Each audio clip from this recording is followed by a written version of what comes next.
Le plus de l'info est présenté donc par Maloki Dury. Et puis ce plus de l'info de ce jeudi 8 mars, il n'y a pas que la grève dans la vie, il y a les femmes aussi, n'est-ce pas Maloki? Un peu à la Francky Vincent, hein. Il n'y a pas que la grève dans la vie, il y a les femmes aussi. Allez, ça nous échapperait presque tant l'actualité est focalisée sur cette fameuse réforme des retraites, la grève générale et même les inondations hier. Mais aujourd'hui, c'est la journée internationale des droits de la femme. C'est l'appellation officielle de l'ONU, l'Organisation mondiale des Nations Unies.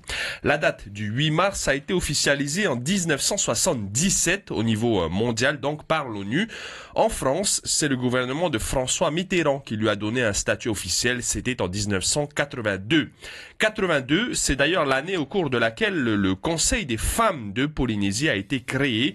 Le Conseil des femmes qui est une organisation non gouvernementale, une ONG, qui a pour but de regrouper les associations s'occupant de la condition et droits des femmes et enfants de Polynésie. Pourquoi je vous parle du Conseil des femmes? Eh bien parce qu'à partir d'aujourd'hui, et cela jusqu'à samedi, l'ONG organise la Semaine de la femme. Une seule journée pour célébrer celle qui donne la vie, ce n'est pas suffisant, vous en conviendrez. Donc, il faut au moins faire bouger les choses pour elle durant toute la semaine. Pour cette année 2018, le Conseil des femmes a associé la présidence, l'Assemblée, le CESC, la CCISM, les communes et plusieurs associations du FENOA. Plusieurs femmes des archipels ont également fait le déplacement pour participer à des tables rondes, des ateliers et des conférences. Car oui, ça va bouger jusqu'à samedi, que ce soit à la présidence ou à l'Assemblée.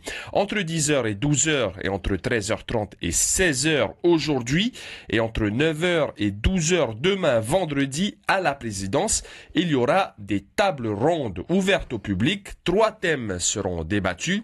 Le premier, les violences faites aux femmes. Le second, le rôle de la femme dans la reconstruction du noyau familial. Et le dernier, l'équité homme-femme au sein de la société polynésienne.